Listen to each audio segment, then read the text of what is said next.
Good morning. हम पिछले कुछ दिनों से राजयोगा से जो प्राप्तियां हो रही हैं उसके बारे में समझ रहे हैं, चर्चा कर रहे हैं। आप लोगों के सवाल और उनके आंसर हम सभी की स्थिति को बहुत ऊंचा बनाते हैं। आज भी कुछ भाई बहनों के सवाल हैं जो आज हम लेंगे कि समर्पण का अर्थ क्या होता है। बाबा अक्सर कहते हैं कि तन मन धन का समर्पण होगा, संबंध का समर्पण होगा, तो आपको ये सब प्राप्तियां होंगी सतयुग में। इसका अर्थ क्या होता है आज हम ये भी समझेंगे। कोई भाई बहने कहते हैं कि क्लास में आता है कि बाबा हमें आर्ट ऑफ डाइंग सिखाता है, सत्संगों में आर्ट ऑफ लिविंग सिखाई जाती है। सत्संग में जब हम किसी जाते हैं, साधारण सत्संग में, तो वहां पे कैसे जीवन को चलाना है ये सिखाया जाता है। बाबा की क्लास में आते हैं, वो मरना सिखाते हैं। बड़ा कॉन्फ्लिक्ट हो गया भाई ये तो। इसका क्या अर्थ होता है? तो कुछ कुछ बातें हैं जो आज हम मिलजुल के इसको समझेंगे, सीखेंगे। तो सबसे पहले जो बात है कि समर्पण का अर्थ क्या है। अगर सतयुग की बात करते हैं तो बाबा कहते हैं आप बच्चों ने मुझसे बहुत बड़ा व्यापार कर लिया है। कैसा व्यापार है? कहते तन मन धन श्वास संबंध संपर्क सब आप मुझे अभी दे देते हैं। और फिर सतयुग में तन जो है कंचन काया मिलती है। हम देखते हैं देवी देवताओं के चित्रों में कोई डिफेक्ट ही नहीं है, बिल्कुल परफेक्ट है। एक बहन मुझे कह रही थी कि कभी कभी तो जेलेसी होती है उनको देखकर, क्योंकि हमेशा ही परफेक्ट रहते हैं, कोई मोटे नहीं होते, टेढ़े मेढ़े नहीं होते, बिल्कुल ही गोरे चिट्टे रहते हैं। क्या अर्थ है? बाल बड़े रहते हैं, कुछ होता ही नहीं है इनको। इसलिए नहीं होता क्योंकि इस समय उन देवी देवताओं ने तन से बहुत सेवा करी है विश्व कल्याण की। इसी प्रकार मन का समर्पण छोटे रूप में अभी समझते हैं, विस्तार में जाएंगे कि मन हमने परमात्मा को दे दिया। मन को परमात्मा को दे दिया अर्थ क्या होता है कि हाँ, देवी देवताओं के मंदिरों में अनेक आत्माएं आकर जब बैठती हैं तो अपनी मनोकामनाएं पूर्ण करने के लिए आती हैं। देवी देवताओं की मूर्तियों के सामने मनोकामनाएं पूर्ण होनी चाहिए, ऐसे आते हैं। तो मन का समर्पण क्या होता है? यानी कि इस समय जो प्रैक्टिकल देवी देवता बन रहे हैं उन्होंने अपने मन को समर्पण किया होगा। तो तन हो गया, मन हो गया, फिर धन। धन का समर्पण क्या है कि जो भी हमारे पास है उसको हम विश्व कल्याण के लिए लगा दें, समर्पण कर दें। और अंत में संबंध, संपर्क संबंध, यानी कि संबंध संपर्क हमारे ऐसे हों जिनको अभी हम मीठा बना दें, यानी कि सबको हम लौकिक से अलौकिक में कन्वर्ट करा दें, तो हो जाएगा संबंध का समर्पण, है ना। तो आज हम इसको विचार इसके ऊपर बातें करेंगे, विचार करेंगे। अभी पिछले कुछ दिनों पहले से ही कुछ कुछ कॉल्स जब आते हैं, कल भी मेरा एक मिलना हुआ किसी से। कल तो दृश्य ही कुछ ऐसा देखा कि कल दो हॉस्पिटल में जाना हुआ और एक बिल्डिंग में 12 घर हैं। लगभग हर घर में एक ऑलमोस्ट एक पर्सन जो है हॉस्पिटल में पहुंचा हुआ है, ऑलमोस्ट। तो ये जो सीन देखा तो मुझे सबसे मिलने के बाद एक चीज का बहुत विचार चल रहा था कि अल्टीमेट डर है क्या लोगों को। तो अल्टीमेटली डर जो है वो तन के खोने का डर है। पर अगर हम समझ जाएं कि तन के खोने का डर जो है तो बिल्कुल व्यर्थ बात है, क्योंकि वो तो खोना ही है।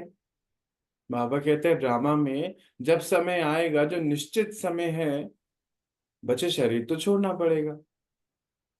पर अगर आप इसको समझ जाएं कि शरीर छोड़ने के डर पे ना लगे, ये समझ जाएं कि डर उसका ना करें कि जो होने वाला है तो होने ही वाला है, इसमें क्या डरना है। आप बच्चों को सतर्क होना चाहिए कंटिन्यूटी से। अंडरलाइन करेंगे ये बात, क्योंकि आज सुबह से, कल इनफैक्ट शाम दोपहर से ही मेरे बाबा से, बाबा एक्चुअली में डर किस चीज का होना चाहिए, कहते ऐसे डर तो होना ही नहीं चाहिए, आप समझदार बच्चे हैं। आपको परख होनी चाहिए, समझ होनी चाहिए, और अलर्टनेस होनी चाहिए कंटिन्यूटी से। कंटिन्यूटी मतलब अगर कुछ भी करो, मानो इस तन से मैंने कुछ भी किया, लोगों को दुखी किया, परेशान किया, धन को जोड़ा, कमाया, गलत तरीके से कमा लिया, गलत तरीके से सबको परेशान कर दिया, प्रकृति का नुकसान कर दिया, और फिर ये शरीर छोड़ के चले गए, तो इजी है ना, कुछ नहीं, जो मर्जी किया तो प्रॉफिट है, कुछ भी करो मतलब। कहते नहीं, ये तो बड़ा इजी हो जाएगा फिर। आपको सतर्कता होनी चाहिए कि इस शरीर में हम जो भी कर रहे हैं, इसका रिजल्ट अगले जन्मों तक हमें लेके चलना है। कर्म का कर्म फल, इसकी तरफ तुम्हारी बुद्धि होनी चाहिए, रादर इस तरफ कि ये तो शरीर की भोगना ना हो जाए, शरीर को छूट ना जाए, इसको दर्द ना हो, ये तो होना ही है, ये कंफर्म है।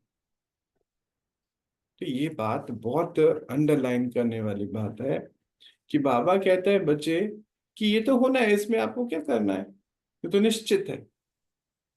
जैसे जब पैदा हुए, शरीर जन्म लिया, तो धीरे धीरे धीरे धीरे धीरे आयु के हिसाब से शरीर बुजुर्ग होना है, नेचुरल प्रोसेस है। सुबह से रात होनी है, नेचुरल प्रोसेस है। कहते ये थोड़ी आप बंद कर सकते हो, ये तो बंद नहीं कर सकते। आपको बच्चों को फिक्रात होनी चाहिए कि इस तन से मैं कर क्या रहा हूं, मेरे कर्म जो हैं, मेरा भाग्य लिख रहे हैं। अगर इस शरीर को लेके यही चैप्टर क्लोज हो जाए, फिर तो बड़ा इजी हो जाएगा, फिर तो लगेगा इंसान को कि बड़ा प्रॉफिट है, जो मर्जी करो, लास्ट में तो निर्लेप ही जाना है, शास्त्रों में लिखा हुआ है आत्मा निर्लेप है। कहते ये जो शास्त्रों में लिख दिया गया है आत्मा निर्लेप है, इस वजह से ही आत्मा को क्लैरिटी नहीं मिलने के कारण कुछ भी कर लेते हैं इस तन के द्वारा। मालूम है जल के खत्म हो जाएगा, अगली बार फिर नया। कहते हैं ऐसा नहीं होता है बच्चे, आपको इन सब चीजों से डरना ही नहीं, आपको अलर्ट रहना है हर कर्मों से। तो पहला पॉइंट तो आज अगर हम उठा लें इस बात से कि दिन भर हम जो भी कर्म कर रहे हैं, चाहे वो कुछ भी हो, उसका रिजल्ट हमें मिलेगा जरूर, और फिर हम उस रिजल्ट के लिए रेडी भी रहें, क्योंकि वो तो फिर मिलेगा, उसमें तो लॉ ऑफ नेचर है, उसमें तो कोई कुछ नहीं कर सकता। लॉ ऑफ लैंड में तो भले ही आप छूट जाओ, है ना, अपने इस शरीर के द्वारा कुछ धन जो देकर, या फिर कोई भी हमारी कोई अच्छी पोस्ट है उसके हिसाब से, भले ही हम लॉ ऑफ लैंड में ऊपर नीचे कर सकते हैं, मानो अगर करना चाहें तो कोई ऐसा करते भी होंगे, परंतु लॉ ऑफ कर्मा से छूट नहीं सकते। ये तो होगी एक बात, बुद्धि के सारे ताले खोलने के लिए है ये। आज एक लाइन को भी पकड़ लेते हैं तो पूरे जीवन का निर्माण हो सकता है। अब सेकेंड, अब हम इस बात पे समर्पण की बात पर आते हैं। बाबा कहता है तन के द्वारा जो भी कर सकते हो इस विश्व कल्याण के कार्य में, मेरे सहयोगी बन जाओ। पर ये समर्पण का चैप्टर आता तब है, उससे पहले एक चैप्टर पक्का करना पड़ता है, और वो चैप्टर है विनाश का चैप्टर। विनाश एक बहुत बड़ा सब्जेक्ट है। अभी आपका डर तो खत्म हो गया होगा, मुझे ऐसा लगता है बात सुनने के बाद कि वो तो होना है, इसमें कुछ नहीं कर सकते। विनाश जी। अपने आप में एक बहुत बड़ा सब्जेक्ट है। अगर विनाश की स्थिति या विनाश को हम समझ जाएं तो हमारा समर्पण फिर ऑटोमेटिकली हो सकता है। बहुत भाई बहन कहते हैं कि ये तो होता नहीं है समर्पण, कैसे होगा? जब हमें ये पक्का हो जाएगा कि विनाश होना ही है, इसको रोका नहीं जा सकता है, तब फिर आराम से भाग्य बनाने का ताला खुल सकता है। कैसे? बाबा कहता है कि जब ये सब्जेक्ट पक्का हो जाएगा ना कि विनाश होना है, भाई अगर बाहर जो होना है तन का विनाश तो होना है ना। हम में से कोई भी परमानेंट तो नहीं है, यहाँ आए हैं तो ये तन का विनाश तो होना। अब तो बाहर का माहौल भी बता रहा है, देख भी रहे हैं कि विनाश सामने सामने ही है। विश्व की हर एक आत्मा सबकॉन्शियसली ये जानती है कि विनाश होना, पर उसको बचाने के चक्कर में भी लगी हुई है। सबकॉन्शियसली ये भी जानती है कि इसको बचाया नहीं जा सकता, पर कोशिश इसी में लगी हुई है कि बचाने। तो परमात्मा कहते हैं बच्चे, समर्पण से पहला एक चैप्टर, एक सब्जेक्ट है, वो है विनाश के सब्जेक्ट के ऊपर आप बच्चों की अटेंशन।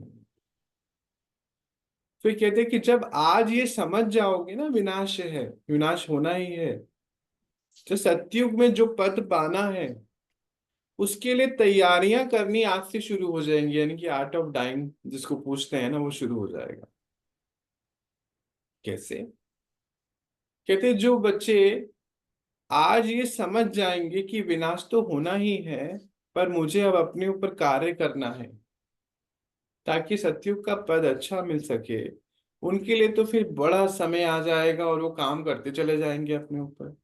समय तो आना ही है जो होना है अपने अनुसार।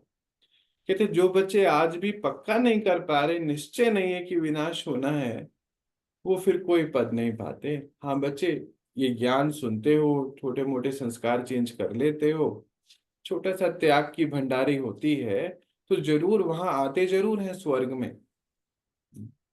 स्वर्ग में तो पहुंचते हैं, परंतु कोई अच्छा या रॉयल फैमिली का या राजा रानी का कोई पद नहीं पाते हैं। फिर सतयुग में तो सभी चाहिए, दास दासियां भी चाहिए, प्रजा भी चाहिए। देखो कैसा है सिस्टम, रॉयल फैमिली, फिर उनकी रॉयल प्रजा, फिर साधारण प्रजा जो आउटर पे है, साधारण प्रजा, रॉयल फैमिली, रॉयल दास दासियां, उसके बाद उनकी भी प्रजा। कहते कितना सिंप्लीफाई कर दिया बाबा ने कि सब कुछ है वहां पे, ऐसा नहीं है कि आप कुछ नहीं करना। पर ये बात तो समझो ना, कैसे होगी ये बात कि जो अगर आज छोटा मोटा त्याग करते हो तो वहां पे पद जरूर मिलता है, पर अगर ये कॉन्सेप्ट क्लियर नहीं है कि विनाश विनाश को आप रोक सकते हो, ऐसा अगर लगता है, महसूस होता है, तो फिर पद नहीं पा सकते। इस दुनिया के ही चीजों में लगे रहेंगे, इस दुनिया के विस्तार में लगे रहेंगे, पार्टीज में लगे रहेंगे, मौज मस्ती में लगे रहेंगे, इस दुनिया के हिसाब से लगे, संबंधों में चिपके रहेंगे, शरीर के साथ चिपके रहेंगे। तो बाबा कहते हैं समर्पण से पहला चैप्टर है विनाश के सब्जेक्ट के ऊपर, बड़ी क्लैरिटी हो, अपनी बुद्धि तैयार हो कि हाँ ये तो विनाश होना है, क्योंकि कहते हैं ये सत्य है बच्चे, ये सत्य का मैं भी कुछ नहीं कर सकता। कहते ये भी सत्य जान लो कि कई बच्चे कहते हैं कि भगवान जो है मुर्दे को भी चला लेता है, जिंदा कर देता है। कहते बिल्कुल नहीं करता हूं मैं, कर सकता हूं, पर ये मैं करूंगा नहीं, क्योंकि ये लॉ ऑफ लैंड के खिलाफ, ये ड्रामा के बिल्कुल खिलाफ है।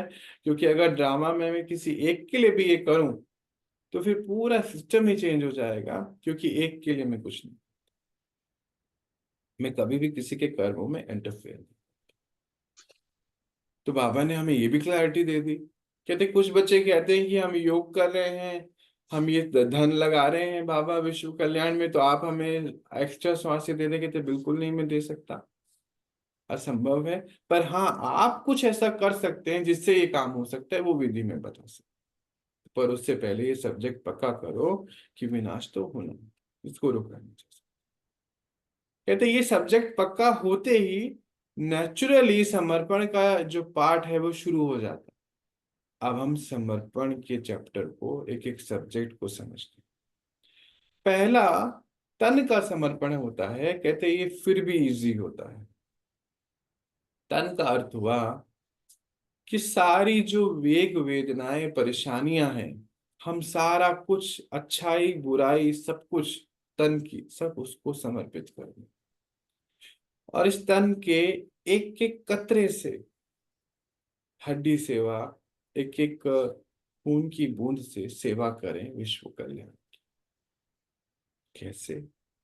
परमात्मा कहते हैं कि बच्चे, मेरा प्रेम उससे अधिक होता है। इस शरीर को भी देखकर आप कहते हो कि क्या बात है भैया, बाबा से आपका इतना, या बाबा आपसे इतना प्रेम क्यों करता है? इसीलिए करता है बच्चे, क्योंकि क्योंकि उसने अपने सारे संस्कारों का परिवर्तन करने की वजह से, बाप के संग रहने की वजह से, सारे संस्कारों का परिवर्तन कर रहा है। इस वजह से इतना प्रेम है बाप को ऐसे बच्चों से। संग जिसके संग रहेंगे, उसके संस्कार जो अपना संसार बन जाएगा, उसी के संस्कार बनते चले जाएंगे। ये है तन का समर्पण। अगर ये तन 10 घंटे 8 घंटे बैठकर वाचा सेवा कर सकता है, तो भगवान वाच बोलने की शक्ति है इस तन में। अगर अगर इसको ये समर्पित कर दे, तो फिर भगवान वाच यानी कि भगवान अपनी वाणी चलाता चले जाए। अगर ये तन कोई भी कर्मणा सेवा कर सके, यानी कि कोई सामान उठाना है, कोई काम करना है भंडारे में, कोई सफाई का काम करना है, कोई धुलाई का काम करना है, कोई पैकिंग करनी है, अगर इस सब में लग जाए, तो फिर यह है तन का समर्पण। तन के द्वारा सारी ही माया के जो जाल हैं, वेग वेदनाएं हैं, उसको समाप्त कर देना, मैंपन को पूरा का पूरा समाप्त कर देना, आहुति दे देना, इसी को कहा जाता है तन का समर्पण। फिर दूसरा है मन का समर्पण। मन जहां जहां अर्चना डाले, हमें आगे न बढ़ने दे, आप आत्माओं को आगे न बढ़ने दे, बाप के पास जाने ना दे, उसको कहा जाएगा कि ये तो माया है। पर अगर आप बाप के पास चलते चले जाओ, इस मन को समर्पित कर दो, तो पेपर देने के बाद एक समय ऐसा आ जाएगा कि बाप आपके मन मंदिर में बैठकर हर समय आपको परिवर्तन करता चले जाएगा। ये होता है मन का समर्पण। आप देवी देवताओं के मंदिरों में आत्माएं बैठ अपनी मनोकामनाएं पूर्ण करती हैं, पर इसका अर्थ ये नहीं होता कि आप जो सोचो वो पूरा हो जाए।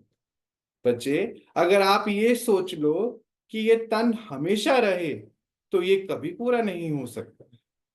परंतु ये सोचो कि इससे दाता बनकर क्या क्या कार्य किए जा सकते हैं, विश्व कल्याण के कार्य किए जा सकते हैं, आत्माओं को संदेश दिया जा सकता है। आप इस मन की शक्ति के द्वारा बाप की शक्ति को ग्रहण कर अपने मन से विश्व कल्याण का कार्य कर सकते हैं। इसको कहा जाता है मन का समर्पण। फिर धन का समर्पण। धन का अर्थ है बच्चे दो प्रकार, एक है समय रूपी धन और दूसरा है स्थूल धन। दोनों का ही समर्पण होता है। कई आत्माएं जिनके पास स्थूल धन नहीं है, बाप के अनेक प्रेम के हकदार होते हैं, क्योंकि भाग्य अनुसार जो भी हुआ। पर अगर आज इसको समझ जाएं कि समय धन भी तो होता है, समय भी बाप के कारोबार में लगा दिया जाए, तो फिर उसको कहा जाता है धन का समर्पण। बच्चे, बाप आपके धन को नहीं मांगना चाहता है, बाप को धन चाहिए भी नहीं। धन तो बच्चे समाज सेवा के लिए यूज हो जाता है, विश्व कल्याण के लिए यूज होता है।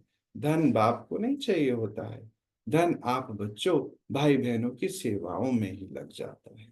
फिर स्वाहा तो होना ही है, यहीं लग के यहीं स्वाहा हो जाता है। इसको कहा जाता है धन का समर्पण।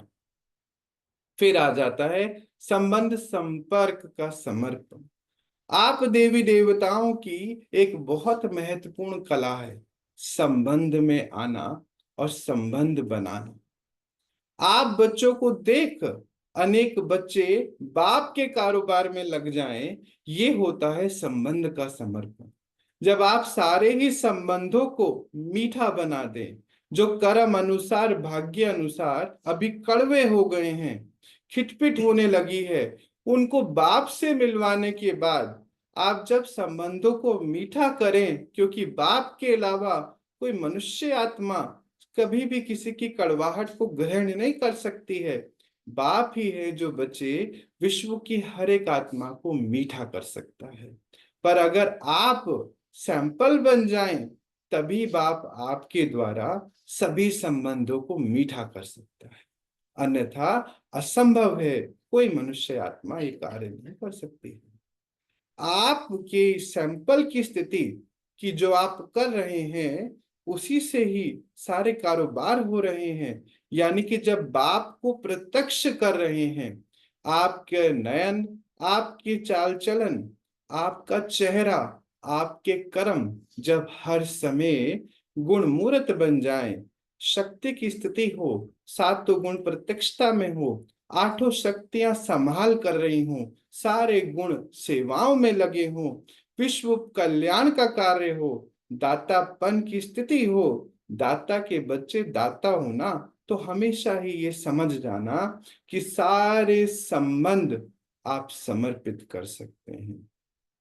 अन्यथा ये बहुत मुश्किल है कि ये काम किया जा सके। संबंधों का समर्पण का अर्थ ही है बच्चे, जब आपको हर एक व्यक्ति, हर एक आत्मा देखे तो बाप नजर आ जाए, कर्मों से, चेहरे चलन से, दृष्टि बाप की हो, बात बाप की हो, मुख खुले तो बाप नजर आए। हर वक्त आत्मा को शक्ति की स्थिति हो, शक्तिशाली हो, मास्टर दाता हो, ऐसी स्थिति त्रिकालदर्शी बन हर आत्मा के तीनों काल को जानने की शक्ति हो, क्योंकि ये जान चुके हो कि आप साधारण कुल के नहीं हो। तो जब भगवान के बच्चे हो, नेचुरली आपका संबंध भी छोटे बड़े रूप में ब्राह्मणों के संग ही है। वो आत्माएं जो बस इंतजार में है आपकी कि आप अपनी स्थिति में पहुंचो। तो जब आप रूहानियत में पहुंच जाओगे, रूहानियत की रुआब में पहुंचोगे कि अब घर जाना है, तो बच्चे जिससे भी मिलोगे वो समर्पित हो जाएगा, बाप को सरेंडर हो जाएगा। भले अल्पकाल, भर बहुकाल, पर पूर्ण काल पर हो जरूर जाएगा, क्योंकि आप बच्चों ने अपने चाल चलन से सैंपल की स्थिति बनाई है। इसको कहा जाता है संबंधों का समर्पण। जब बाप की सारी क्लासेस में आते हो, तभी यहीं पर ही बच्चे मरने की कला सिखाई जाती है। मरने की कला का अर्थ ही है जीवन जीने को बनाना, जीवन जीने की कला को सीख जाना। बस बच्चे करना इतना ही होता है, शुरू का अभ्यास जरूर करना होता है कि अब अंतकाल नजदीक है। जब इस बात को समझ जाते हैं कि अंतकाल सामने खड़ा है, तो बहुकाल के अभ्यासी बन फिर विश्व परिवर्तन के कार्य में बाप के सहयोगी बन फिर इस कार्य को संपूर्ण स्थिति से बजा सकते हो, अपने भाग्य को पा सकते हो। क्योंकि भाग्य बनाने के लिए भी समय तो बच्चे लगता है, बिना समय लगाए ये कार्य करना असंभव होता है। पुराने सारे संस्कारों का परिवर्तन कर, उसको सुहा कर बाप के संस्कारों को धारण करना होता है। बच्चे विश्व रूपी सेवा के स्टेज पर प्रैक्टिकली करके दिखलाने के लिए ये सब काम करने होते हैं। इसके लिए लंबे काल का अभ्यास चाहिए। लंबे काल के अभ्यास के लिए जरूर सब्जेक्ट पे ध्यान देना होगा कि अब समय घर जाने का आ चुका है। अब तो सभी बच्चे ये जानते भी हैं, सारी सत्ताएं अंदर खाने ये जानती हैं कि समय हो चला है, पर मानते नहीं हैं, जानते ही हैं। कुछ मानते भी हैं, पर क्या करें, क्या करें, क्या करें, ये सोचते हैं कि बचे कैसे। बाप समझते हैं बचे जाने की बजाय, ये सोचने की बजाय बचे कैसे, इंतजाम करना चाहिए। आपके सामने ये तो होना ही है, इसको रोक कोई नहीं सकता है, ये दृश्य देख नहीं है, तो क्यों ना बच्चे इंतजाम करके जाया जाए। तो आप सभी बच्चे अगर ये चारों ही पार्ट पर, चारों ही सब्जेक्ट पर कड़ा ध्यान दें, तो भाग्य जरूर बनाया जा सकता है। आज आप बच्चों को इस बात को पक्का करना होगा। बाप समझते हैं कि पक्के तो कर ही लेंगे, पक्के कर चुके भी हैं। जब समर्पित हो जाएंगे, बुद्धि से समर्पण हो जाएगा, तो आपका भाग्य बाप स्वयं बनवाएंगे। जब बाप के घरों में आ जाते हैं, तो देखो चाहो ना चाहो यहाँ तो सभी काम करने पड़ते हैं। तन का भी कार्य होता है, मन से भी कार्य होता है, धन भी लगाना होता है, समय भी लगाना होता है, और संबंध भी धीरे धीरे समर्पण की ओर चले जाते हैं। चारों ही पोर्शन, चारों ही पार्ट समर्पित होते हैं। बाप के घरों में जो बच्चे रहते हैं, उनका भाग्य चाहो ना चाहो बाप को बनाना ही होता है। चाहे ना चाहे कर्मों में भी सहयोग लेते हैं, चाहे ना चाहे धन भी पूरा लगवाते हैं, मन भी पूरा लगाना ही होता है। सब कारोबार करने के लिए बाप जो है इन घर में रहने वाले बच्चों को सहयोगी बनाता है। पर आप जो बाहर बैठे हैं बच्चे, आप भी ट्रस्टी हैं, ऐसा ना समझें कि कोई सहयोगी नहीं है।